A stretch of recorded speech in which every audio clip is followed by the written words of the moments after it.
भृंगी कीड़े को वो पकड़कर अपनी ध्वनि सुनाता है। धीरे धीरे वह कीड़ा भृंगी रूप बन जाता है उसकी ध्वनि से।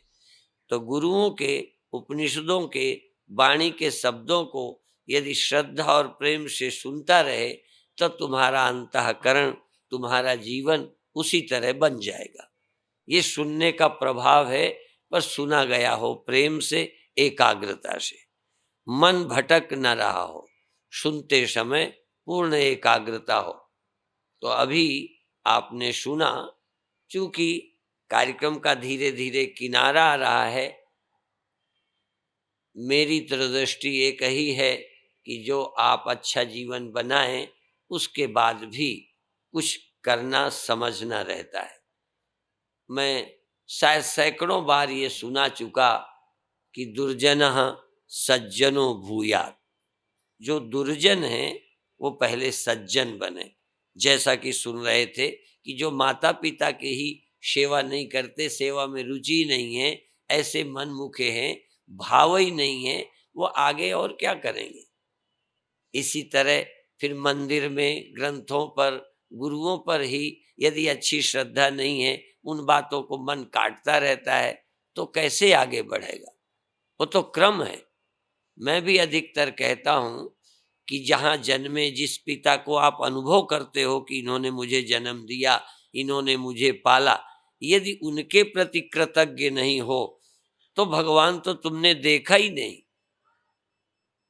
उस पर तुम कैसे कृतज्ञ होगे, उनके लिए कुछ कर सकोगे, उनके उनके किए हुए का अपने अंदर उपकार मानोगे।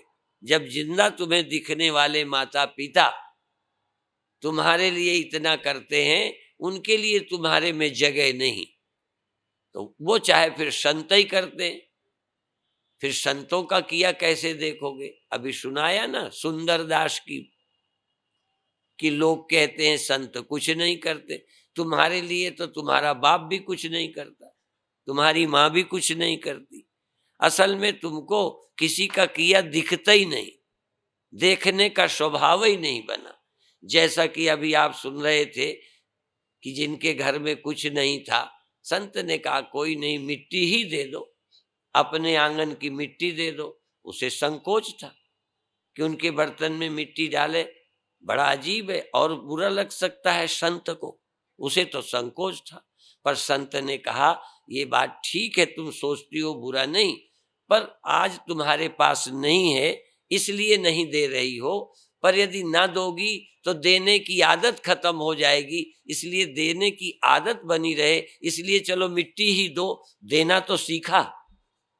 इस तरह से हमारे जीवन में किसी की अच्छाई देखना है, हमें अच्छाई देखना नहीं आती, बुराई बहुत दिखती है, बुराई दिखती है।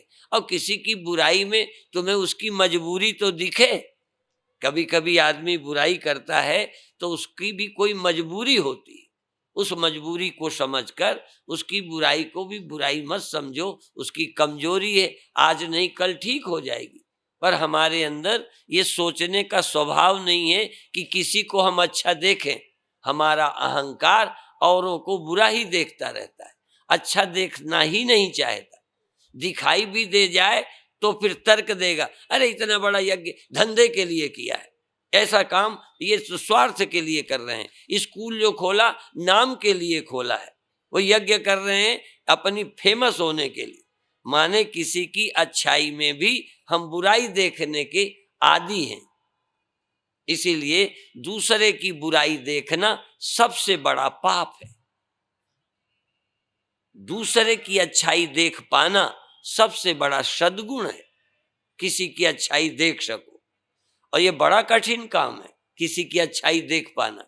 दिखती भी हो तो उसमें बुराई ढूंढते हैं, और किसी में बुराई ना भी दिखती हो तो देखने की कोशिश करते हैं। हमारे को बुराई देखने की ओर बहुत गहरी प्रवृत्ति है। और हमने ये भी सुना है, तो कहावत यूपी की कि कानी एक आंख नहीं है, कानी अपनी आंख नहीं देखे, दूसरे की आंख की फूली, कम से कम उसकी थोड़ी आंख तो है। थोड़ा फूली है, कोई नुक्स है, माड़ा पड़ा है, तो उसका तो माड़ा देखती है, अपनी कानी आंख की तरफ ध्यान नहीं है। कभी कभी हम दूसरे की छोटी बात भी ज्यादा बड़ी करके देखते हैं और अपने बड़े से बड़े दुर्गुण को भी पर्दा डालते रहते हैं। ये जो प्रवृत्ति है कल्याण में बाधा है। बल्कि अपनी बुराई स्वीकार करोगे, महसूस करोगे तो निश्चित जाने ते छीजहि कछु पापी। यदि हम अपनी कमी को देखेंगे तो रामायण में तुलसीदास ने कहा है, जानने से जरूर कुछ कम होंगे। तुम अपनी बुराई को सच्चे मन से अंदर देखो कि यह है, बस देखने से घटनी शुरू हो जाएगी। देखो तो अंधेरे को रोशनी से देखा जाए, अंधेरा घट जाता है, अंधेरा खो जाता है। तुम ईमानदारी से भीतर झांकोगे, तुम शुद्ध हो जाओगे। इसलिए इस कार्यक्रम में ये प्रेरणा के वचन हृदय पर लेके जाएं। माता पिता को प्रेम करें, सम्मान करें। इसके लिए कितना उन्होंने मार्मिक ढंग से कहा कि तुम अपना सिर नहीं रखते, हाथ नहीं जोड़ते, कभी बूढ़ी माँ को प्यार से नहीं पूछते कि तुम्हें कोई कष्ट तो नहीं है। बहुत सारी बातें आपको कहीं अब उससे ज्यादा कह पाऊं तो मैं कहूं उससे कम ही हो जाएगा। तो पीसे हुए आटे को क्या पीसना, वो तो पहले पिस गया। गेहूं पीसे जाते हैं। इसलिए अब मैं नई कोई बात उठाकर शुरू करूं। अब कोई भी जरा देखें, कोई भी रोशनी, अभी तक आपने ऐसी रोशनी नहीं देखी जो किसी द्वारा न रोशनी कर रहा हो। जैसे दिया की, टार्च की, बल्ब के द्वारा रोशनी किसी की, पर किसी माध्यम से हो रही है। ऐसे ही आप चैतन्य रोशनी है, आप चैतन्य रोशनी है, पर आपकी चैतन्य रोशनी आंख में जाते देखने का काम करती है, आंख में, कान में सुनने का काम करती है। असल में आप ही ज्योति हैं। लोग ज्योति का दर्शन करते हैं। आज एक अच्छे आर्य बंधु प्रेम से कुछ पूछने गए थे, बहुत अच्छा लगा, उनका ध्यान भी लगता है। पर बहुत पुराने हो, साधक हो, आप हो, मेरे हो, किसी पंथ के हो, जल्दी यदि पूरा मान बैठोगे तो भी गड़बड़ी। कई लोग पूछने में संकोच करते हैं, दान में ही नहीं। जैसा भी सुने कि कौड़ी के कारण संकोच बस वो देने नहीं आए। कई बार संकोच बस अपना अज्ञान छिपाए भी लोग बैठे रहते, कभी कभी संकोच से, कभी कभी अहंकार से, कि हम पूछेंगे तो अज्ञानी सिद्ध होंगे। मैं बधाई देता हूं उस भक्त को जो किसी एक आचार्य की पद्धति में चल रहे हैं, पर अपनी आवश्यकता या अपने को जिज्ञासा है तो उसको पूछने में संकोच नहीं किया। बहुत कम लोग हैं जो किसी पंथ से जुड़े हों, फिर भी यदि मुझे कमी खटकती है तो पूछें। जहां बहुत पूछना, जैसा कल मैंने कहा था कि बहुत प्रश्न पूछना भी बुरी बात है, एक बीमारी है। लेकिन आवश्यकता का प्रश्न न पूछना वो भी अच्छी बात नहीं है। जरूर पूछना चाहिए, पर इतना नहीं कि पूछे ही जाओ, पूछे जाओ, पूछे जाओ, उत्तर लेने में मेहनत ना करो। तो एक बात ध्यान रखो, जो मैं कहना शुरू करता हूं, तुम जागे, जागे तुम, आंख नहीं, तुम जागे। तुम जागे तो आंख से दिखने लगा, तुम सुनने लगे, तुम शरीर से कुछ करने लगे। अर्थात तुम्हारे होने पर, तुम्हारे जगने पर देखना शुरू हुआ, तुम्हारे जगने पर सुनाई देना शुरू हुआ, तुम्हारे जगने पर ठंडी गर्मी मालूम पड़ी। नींद में थे तब तक नहीं मालूम पड़ी। तो ये जो पता चलना है तुम्हारे जागने पर है, तुम्हारे होने पर है। तो जैसे आंख का धर्म, आंख ना हो तो भी तो जगोगे। जिनकी आंखें नहीं हैं, अंधे हैं, वो जगते नहीं। बोलो, तो वो जगने वाली आपका क्या स्वभाव है, क्या स्वरूप है? क्या देखना मेरा धर्म है? देखना क्या मेरे साथ सदा रहता है? देखना मेरे साथ सदा नहीं।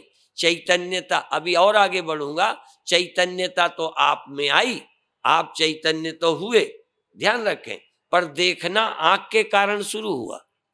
आंख ना होती तो भी जगना होता, पर देखना नहीं होता। जगना होता, पर हो सकता है सुनाई देना ना हो। जगना होता, हो सकता है यदि नाक गड़बड़ हो, एक रोग होता है पीनस बोलते हैं, कभी कभी जुकाम होता है तब भी नाक होती है। श्वास लेते हो पर सुगंध नहीं आती, दुर्गंध नहीं आती। ऐसा आपके जीवन में कभी हुआ होगा। तो नाक है पर कोई नुक्स है, तो आप जग रहे हैं, सुगंध नहीं आती। माने जो ज्ञान होता है वो इंद्रियों पर, उपकरणों पर निर्भर है। आप उन उपकरणों के बिना भी हैं। आपकी चैतन्यता इंद्रियों की मोहताज नहीं है, लेकिन विषय ग्रहण करने के लिए इंद्रियों के मोहताज हो। सूत्र याद रखना, क्योंकि मैं बहुत आगे ले जाना चाहता हूं, यही छुट्टी नहीं होनी। आप होते हुए आप हैं ये अनुभव कर रहे हो, पर आंख नहीं है तो देख नहीं सकते। माने देखना आंख पर निर्भर है, जगना आंख पर निर्भर। इसी तरह सुनना कान पर निर्भर है, कान ठीक होना चाहिए। ये कान जो लगा है यही कान नहीं है, ये तो बहरों के भी कान लगे होते हैं। ये जो देख रहे हो ये कान नहीं है, इसको हम कार्यालय का गोलक कहते हैं। ये कान नहीं है, कान है जिससे सुनाई देता है। जैसे बल्ब ही रोशनी नहीं करता है, बल्ब लगा रहे, यदि भीतर का फिलामेंट तार दो अंदर जुड़े रहते हैं, वो फ्यूज अलग कर दो तो बल्ब लगा रहेगा। इसलिए रोशनी बल्ब नहीं करता, ये ध्यान रखना। बल्ब के अंदर तार करते हैं। ऐसे ये कान नहीं सुनता, ये तो ऊपर का है यंत्र, इसके भीतर एक सूक्ष्म इंद्रिय है जिसके कारण सुनाई देता है। यदि वो बिगड़ जाए तो ये कान लगा रहेगा। बहरों के कान तो नहीं लगे होते, बोलो, लगे होते। ये जरूरी, इसका चिंतन, एक एक चीज ऐसी क्लियर कर सकते हैं कि एक दिन में आप आत्मविद बन सकते हो, पर पुरानी आदत तुमको सोचने समझने नहीं देती। इसलिए ये मेरा जगना आंखों का मोहताज नहीं, कानों का मोहताज नहीं। मेरा होना नाक और सुगंध का मोहताज नहीं। मेरा होना चमड़ी और त्वचा का मोहताज नहीं। यदि कोई अंग शून्य हो जाता है, उतने में चुभाओ तो दर्द नहीं होता। तो दर्द नहीं होना, दर्द आदि का ज्ञान होना, स्पर्श होना, ये त्वचा का काम है। त्वचा एक इंद्रिय है। मैं बिना इंद्रियों के भी हो सकता हूं। इंद्रियां बाहर के काम के लिए मैंने पकड़ी हैं। कब पकड़ी, कैसे, वो आज का विषय नहीं है। तुमने वासना से कुछ देखना सुनना चाहा तो बाहर के लिए तुम इनके मोहताज बन गए। यदि बाहर देखना सुनना ना होता तो तुम इंद्रियां ना पकड़ते। ऐसा ही एक और है, तुम जगते हो, तुम सोते हो। यदि सोए होते तो शरीर होते हुए तुम अपने को जिंदा नहीं समझते। सोने में जिंदा हो पर तुम जिंदा अनुभव, किसी को सोने में मालूम होता है कि मैं जिंदा हूं? बोलो, जिंदा हो पर कोई दावा नहीं करता कि सोते में, हाँ जग के सोचते हो कि वहां हम जिंदा थे। तो आप जीवित हो, ये अनुभव आपको होता है, पर नींद में जीते हो ये अनुभव उस समय नहीं होता। उस समय यदि तुम्हें अपने होने का अनुभव होता तो ख्याल करते, हाँ मैं जिंदा हूं, हाँ मेरे देह नहीं है, ये सब बाद में वर्णन करते हो। पर और अभी गहराई है, अभी चलना है। तो जैसे ये इंद्रियों के बिना भी मैं जागा हो सकता हूं। यदि ध्यान के किसी प्रयोग से कान का यंत्र, आंख का यंत्र, घ्राण यंत्र, रसना से मैं अपनी चेतना को हटा लूं, अपनी चेतना को, तो मैं बिना इनके समाधि में होऊंगा और मुझे लगेगा हाँ मैं हूं, पर बाहर नहीं देख रहा, सुन नहीं रहा। दुनिया का मुझे संबंध नहीं रहा, पर मैं हूं। इसका मतलब जिसको मैं उतार सकता हूं, छोड़ सकता हूं, वो मेरा स्वरूप नहीं है। जैसे मिट्टी घड़ेपन को पकड़े है, चाहे वो सेवा के लिए पकड़े या अभी अकल वकल नहीं है, छोड़ो, तो मिट्टी कोई काम करना हो तो शक्ल बनाती है या कोई बना देता है। अब वो घड़े की शक्ल से काम करती है, पर घड़े की शक्ल पहले नहीं थी, तब मिट्टी थी कि नहीं? वहां मान गए, यहां भी जरा ध्यान देना, मानना चाहिए धीरे धीरे। तो घड़े की शक्ल बाद में उसने आरोपित कर ली, और बाद में घड़े की शक्ल बनी रहेगी कि कभी जाएगी? जाएगी। जो चीज उसने अपने अंदर खड़ी की है किसी कारण से, या किसी ने खड़ी कर दी है, वो चली जाएगी। तो जब तक मिट्टी रहेगी तब तक घड़ा नहीं रहेगा। एक दिन आएगा मिट्टी होगी, घड़ा नहीं होगा। और यदि पानी भरना या सेवा का काम बंद हो जाए तो मिट्टी ये को नहीं मानना चाहिए कि मेरा कुछ घट गया। एक बनावट थी, काम के लिए थी, चली गई। ऐसे ही बाहर से संबंध जोड़ने के लिए इंद्रियां थी, नहीं संबंध जोड़ना तो आंख रहते नहीं। इसी तरह से शरीर के द्वारा संसार के दुख सुख भोगना था, तुम भोगने के लिए शरीर पहना है। यदि भोग इच्छा रहेगी तो शरीर छोड़कर दोबारा शरीर, जैसे मिट्टी रहेगी और वासना रहे तो दोबारा बना लेते हैं खप्पर, दोबारा बना लेते हैं घड़ा।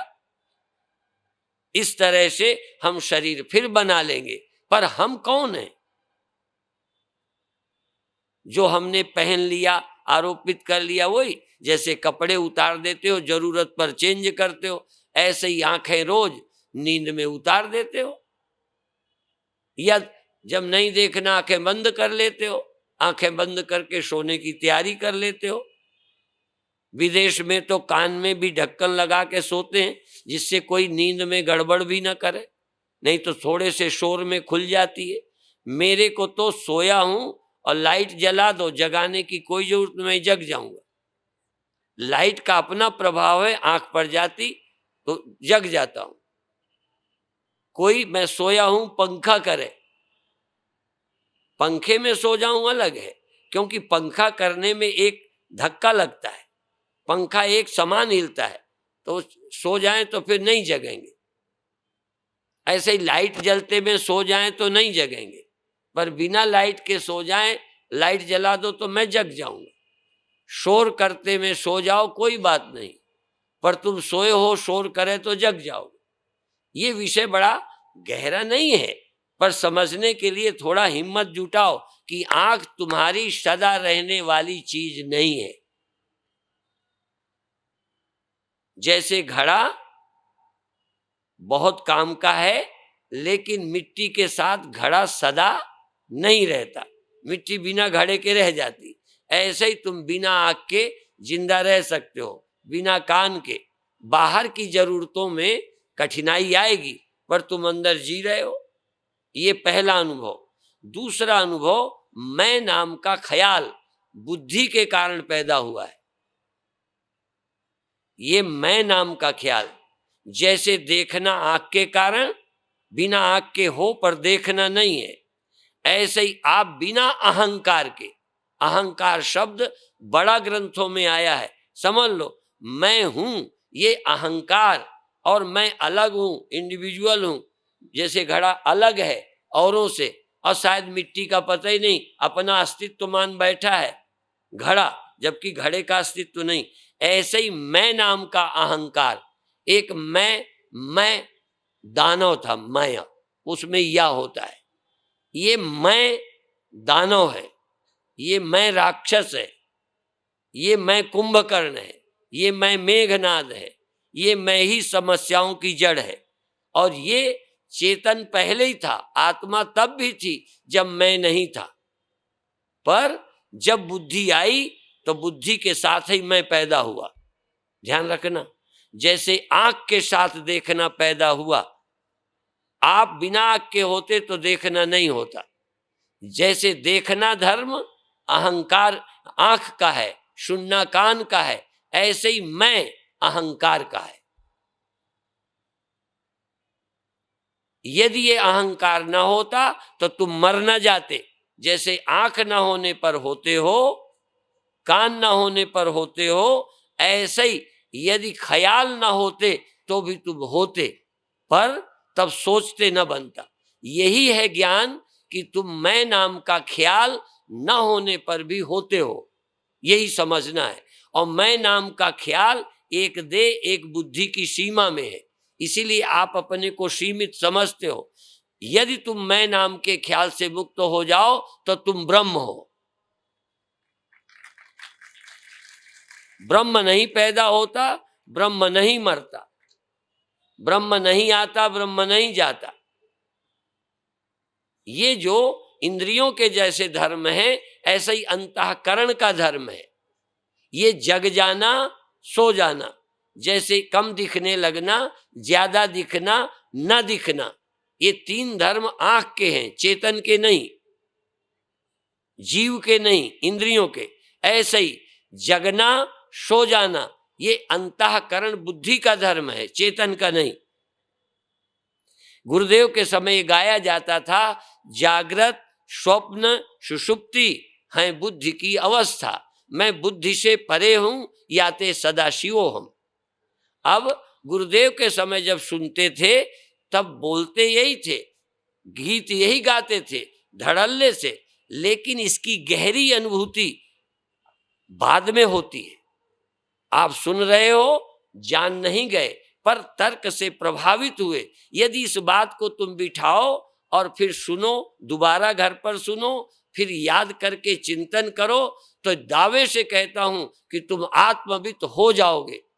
तुम्हारे आत्मज्ञानी होने में कोई रोक नहीं सकता।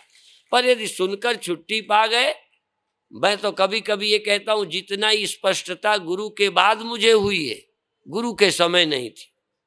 इसका मतलब कोई नए गुरु से नहीं कह रहा, उन्हीं से, लेकिन बातें उन्हीं की पड़ी रहीं। ये शब्द इंद्रियों का धर्म, मन का धर्म, ये अंधा बहरा होना, ये सब पढ़ा था, लेकिन पढ़ने से अच्छा भी लगता था।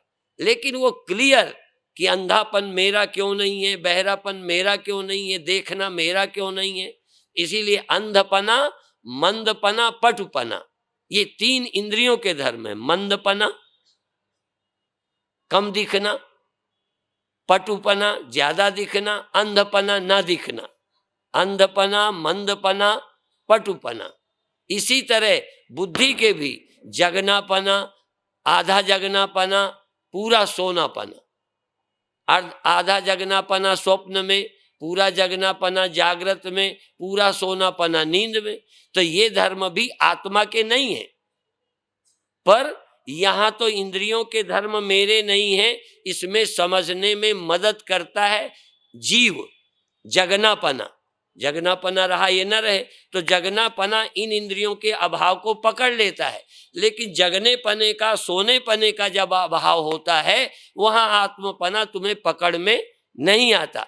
कि जगनापना बुद्धि का, कम जगनापना बुद्धि का, और पूरा न जगनापना सोनापना बुद्धि का, और मैं इनके अलावा कुछ हूं। चूंकि यहां अहंकार नहीं होने से जल्दी पकड़ नहीं आता। यहां इंद्रियों के अभाव में आपका अहंकार है, इसलिए समझ आ गया, दिखता नहीं पर मैं हूं, सुनता नहीं हूं पर हूं, ये समझ आता है।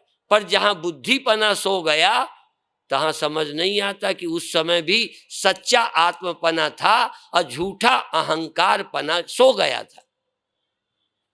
ये बुद्धि का जगनापना, सोनापना और विकारीपना, दुखी होनापना मन का है। इसलिए मन है तो दुखी सुखी होते हो। जब मन नहीं होता गहरी नींद में, कौन सा दुख है और कौन सा आनंद है? पत्नी का है, पुत्र होने का है, राजा होने का है, स्वस्थ होने का है। गहरी नींद में कौन सा सुख है तुम्हें? सम्मान का, साधु बनने का। और कौन सा दुख है? चोरी करने का, लुट जाने का, स्त्री होने का। कौन सा दुख है? काला होने का, अंधा होने का। कोई है दुख? इसलिए दुख सुख मन का है। जैसे देखना सुनना इंद्रियों का धर्म है, सुख दुख मन का धर्म है। और हम मन के लय को तो जानते हैं, पर मन के विलय होने को, मैं मन के खो जाने को, अमन होने को ठीक से नहीं जानते। यदि एक बार अमन होके भी चेतनता का अनुभव करें कि हाँ मन नहीं, चैतन्य है, चैतन्य है और मैं चैतन्य हूं, इसमें भी बड़ी गड़बड़ी है। यदि तुम मैं को मुख्य बांध करके कहोगे कि मैं जागा हूं, मैं चेतन हूं, तो कहोगे हमेशा चेतन नहीं रहता। जैसे हमेशा देखना नहीं रहता, जिसका रहता हो बताए, ऐसे ही हमेशा चैतन्यपना नहीं रहता। यदि हमेशा चैतन्यपना मेरा तो रहेगा, पर बुद्धि वृत्ति के द्वारा, जो अंतःकरण के द्वारा जग चैतन्यपना मुझे लगता है कि मेरा है ये, और मैं सदा चेतन हूं, तो रह के दिखा दो, मैं तुम्हारा चेला बनूं। कोई गुरु, कोई व्यक्ति यदि मैं के मन के तल से सदा जागा रह के दिखा दे, जैसे आंख के देखना, आंख का देखना सदा एक समान बरकरार नहीं रहता, बुढ़ापे में घट जाता है, कभी कभी तो जवानी में ही घटता है। तो जैसे नेत्र का देखना पना मेरा नहीं है, पर यदि मैं सोचूं तो कहूंगा मुझे नहीं दिखता, मैं मौजूद हूं कहता हूं नहीं दिखता। ऐसे ही सोने में भी मैं मौजूद था, पर जगत को नहीं जान रहा था, इसलिए मुझे लगता है वहां ज्ञान नहीं रहता। मैं रहता हूं, पर बुद्धि के द्वारा जो ज्ञान पैदा होता था नींद में नहीं रहा। जो बुद्धि के द्वारा जगना पैदा होता है वो जागृत में होता है, वो सदा नहीं है। इसलिए जगना सदा नहीं, सोना सदा नहीं, चेतन सदा है। अब चेतन तुम हो या बुद्धि के धर्म तुम्हारे हैं। यदि बुद्धि के धर्म तुम्हारे हैं तो नित्य जाग नहीं सकते, वो बुद्धि का धर्म है। बुद्धि गुणों की है, प्रकृति की है, परिवर्तनशील है। जैसे नेत्र परिवर्तनशील है, देह तुम्हारा परिवर्तनशील है, बच्चे से जवान हुआ, बूढ़ा हुआ। आंख इसी तरह से ठीक थी, कमजोर होनी शुरू हो गई। यदि कम भी कमजोर हो, मेरे गुरुदेव उस वृद्धावस्था में 100 वर्ष के बाद भी पढ़ लेते थे, लेकिन आंख तुलना में कमजोर उनकी भी हुई थी। सुनना कम हो जाता है, तो जो इंद्रियों के धर्म हैं वो घटेंगे, जो प्रकृति के गुण हैं वो बदलेंगे। इसलिए जागना, देखना, जानना ये प्रकृति के सत्व गुण का है, और रजोगुण करना ये रजोगुण का है, सोना ये तमोगुण का है, और तीनों गुण प्रकृति के हैं। तो प्रकृति के धर्मों से तादात्म्य के कारण तुम अपने को जगता सोता, जन्मता मरता मानते हो। इसलिए गुणातीत यदि होकर देखो कि ये नहीं, जैसे आंखें मेरा धर्म नहीं है, ऐसे ही जगना सोना भी मेरा धर्म नहीं है। फिर मेरा क्या स्वभाव है? जो गीता कहती है, जो उपनिषद कहते हैं कि तुम गुणातीत हो, तुम करता नहीं हो। नान्यम गुणेभ्यः कर्तारम ना अन्य गुणेभ्यः कर। ये देखने का, करने का, ये सब गुण इंद्रियों के आदि ये सब प्रकृति के हैं। सत्व गुण से ज्ञान होता है, रजोगुण से क्रिया होती है, तमोगुण से निद्रा आती है। ये सब धर्म प्रकृति के हैं। तुम कौन हो? अब यहां निर्णय इंद्रियों के अभाव का निर्णय तुम होश में करते हो, पर होश और बेहोशी का निर्णय, जगने और सोने का निर्णय कोई चौथी बुद्धि तो है नहीं। केवल तर्क और अनुमान से कि सोना आया गया, स्वप्न आया गया, जगना आया गया। यदि मैं चला जाता तो दोबारा जगना किसका आता? जरा ध्यान दो। एक बार जगना गया, दोबारा जगते समय यदि तुम नहीं होते तो ये जगना किसको होता? इसका मतलब जगने में भी, सोने में भी मेरा अस्तित्व है। एक बार घड़ा हटा दिया, मिटा दिया, दोबारा घड़ा किसके सहारे आया? और याद आ जाए कि पहले घड़ा था, अब दोबारा आया, तो दोबारा और पहले बार के घड़े का आधार, आश्रय कौन होगा? ऐसे ही पहले का जगना, कल था, जग चला गया, फिर सोना आया, अब कल भी यहां आए थे, इसमें क्या सबूत है? यदि कोई वही नहीं है, बुद्धि जागी, कल बीच में सोई, तुम पहले भी बुद्धि के साथ थे, कल का याद तुम्हें है, आज का पता तुम्हें है। इन दोनों बुद्धि की अवस्थाओं में और बीच की नींद में कौन सत्य है? इसलिए सत्य मैं हूं, चैतन्यमय हूं, आनंदमय हूं, मैं सच्चिदानंद हूं। लेकिन ये जल्दी पकड़ना, नाको चना चबाना बहुत कठिन है। क्यों? कुछ भी करो जगना सोना रहेगा। और तब भी जैसे आंखों का कमजोर आदि होना ये रहेगा, फिर भी तुम्हें कहना है ये नेत्र का धर्म है, मेरा नहीं। ये जवानी बुढ़ापे होते हैं, होंगे, मेरे यहां हो रहे हैं, पर ये शरीर के धर्म है, मेरे नहीं। ये गहराई कब आएगी? और यही बातें हमने गुरुदेव के समय प्रक्रिया ग्रंथों में पढ़ी। पर गोस्वामी जी कहते हैं कि मैंने ये राम की कथा सुनी थी छोटे में, पर तब मैं अचेत था, गुरु ने सुनाया था तब नहीं समझा, और अब बिना गुरु के समझ गए।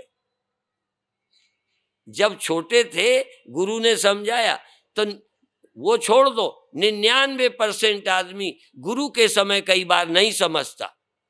प्रायः गुरु बुजुर्ग होते हैं, समझाते हैं, तब हमारी जवानी और बचपन होता है, समझ तो कहते रहते हैं पर पूरा क्लियर नहीं होता। पर वही पढ़ा पढ़ाया समय पर काम आता है, फिर ज्ञान होता है। जैसे छोटे में बचपन में जन्म जहां पर हमने पाया, छोटे छोटे बच्चों से स्कूल में बुलवाते हैं, जो बुलवाओ बोलेंगे, मजा आता है। जन्म जहां पर हमने पाया, अन्न जहां का हमने खाया, आपने नहीं खाया। और अन्न जहां का हमने खाया, जन्म वहां पर हमने खाया, उसकी रक्षा कौन करेगा? हम करेंगे, हम करेंगे, चाहे लूटें भले, पर हम करेंगे, हम करेंगे। पर जब सयाने होते हैं, देश को बिगड़ता देखते हैं, तो उनके वो बचपन के संकल्प फिर याद आते हैं, तो प्रैक्टिकल तब होता है। तो ऐसे ही गुरु के वचन थ्योरी के रूप में तब सुने। अब धीरे धीरे जब क्रोध आया, काम आया, मौत आई, बुढ़ापा आया, इंद्रियों का अभाव हुआ, तब ख्याल आया कि गुरु ने तो कहा था तुम मरते नहीं हो, तुम जगते नहीं हो, तुम सोते नहीं हो, ये कैसे तुम सोचने लगे? तब सचमुच जरूरत पड़ी। अभी तुम कहें आत्मा है, हम मरते नहीं, तुम अभी कौन मर रहे हो, जवान हो, क्या जरूरत? अभी कहो हमें सुख दुख नहीं, ठीक समझ में आया है, अभी ब्याह हुआ है, सब ठीक है, क्या संकट है? इसलिए भगवान कृष्ण कहते हैं कि इसके जानने के लिए जन्म मृत्यु जरा व्याधि दुख दोषानुदर्शनम, जन्म मृत्यु दुख तुम्हें मालूम पड़े तो छूटने की बात करोगे। जब तक खूब मौज चल रही है, क्या जरूरत ज्ञान की? जब आंखें जवाब दें, बुढ़ापा आ जाए, डॉक्टर जवाब दे दें, बचने का कोई रास्ता ना हो, तब एक उपाय है, एक, कि मैं ब्रह्म हूं और कुछ नहीं।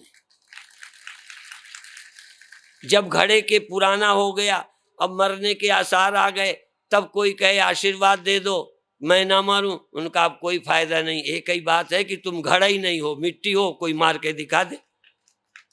तब समझ की जरूरत है। अथा तो ब्रह्म जिज्ञासा, ब्रह्म ज्ञान की जरूरत ही लोगों को नहीं है।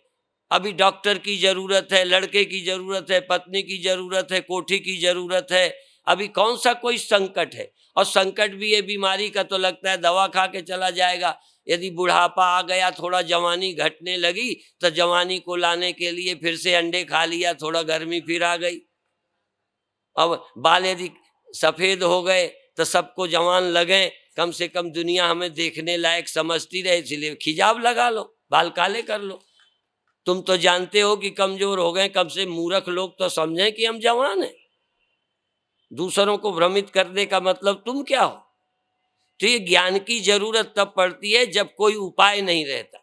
जिसको अपनी मुक्ति का, अविनाशी जीवन का कोई रास्ता नहीं रहता, गली तो चारों बंद पड़ी, सब तरफ की गलियां जब निरुद्ध हो जाती हैं, तब आत्मा के अनुसंधान का रास्ता खुलता है। इसलिए आपसे हम इतना ही निवेदन करेंगे कि आत्मक ज्ञान के लिए आपके अंदर तैयारी हो। क्यों करना है? यदि मन से रहित हो जाओ, दुख हो के दिखा दो। और आंखों से देखने की बाहर जरूरत नहीं है, तो अंधा क्या है? अंधे में और आंख वाले में क्या फर्क है? यदि बाहर देखना हो तो अंधापन चुभता है, और जब बाहर देखना ही नहीं, हम राजी हैं, तो तो हमारी आंखों का ना होना अंधापना क्या दुख है। बहुत ज्ञानी संत हुए, गंगेश्वरानंद हुए, विद्यानंद हुए, पूज्य स्वामी शरणानंद हुए, हम सैकड़ों संतों को जानते हैं और सूरदास का नाम तो जानते ही हो। इनके नहीं थे, क्या दुख था इनको। तुम्हारे जैसे आंख वालों को ये खरीद लें। कितने आंख वाले रो रहे हैं और बिना आंख वाले आनंद में। इसलिए आंखें ही सब कुछ नहीं, कान ही सब कुछ नहीं, मन और देह ही सब कुछ नहीं। जहां विदेह देह भी न रहे तहां भी हमारा आनंद नहीं छिनता। इसलिए हम सच्चिदानंद हैं। इस गहराई को जानने की कोशिश करना है। हमारे गुरुदेव ने इस दिशा के संस्कार डाल दिए, बीज बो दिए, अब आप ही पेड़ होता रहता है। उन्होंने एक दिशा दे दी, चिंतन आप ही करते हैं। हमें अलग भगवान ऐसे वहां है यहाँ है करके बताया ही नहीं। नहीं तो हम भी कहते अभी दिखे नहीं, अभी मिले नहीं, फलाना नहीं। हम मरते दिन तक यदि किसी भेदवादी गुरु के चेला होते, किसी ना समझ गुरु के चेला बनते तो रोते, अभी हमें भगवान नहीं मिला, सत्य कहाँ रहता है, फलाना है। वो तो पहले ही दिशा दे दी, खोजने का काम हमारा चलता रहा। और आज गुरु का शरीर नहीं है लेकिन गुरु का ज्ञान हमारे पास है। इसलिए हम कहते हैं कि जिनके पास गुरु का वचन, जैसे अभी कह रहे थे वचन दिया उसकी कमाई करो। वचन तो दे गए, शब्द दे गए, गुरु ग्रंथ साहब गुरुओं ने दे दिया। अब तुम कमाई करो, सुनो पढ़ो नहीं तो क्या करेंगे। जिनको न होवे बोध तो गुरु ज्ञान क्या करे, क्या करे जब तुम सुनते नहीं हो, समझना ही नहीं चाहते। और हमारे गुरु ने हमें और दूसरे संतों को कोई दो तरह से बताया था। जिनकी लगन है सुनकर लगे रहे।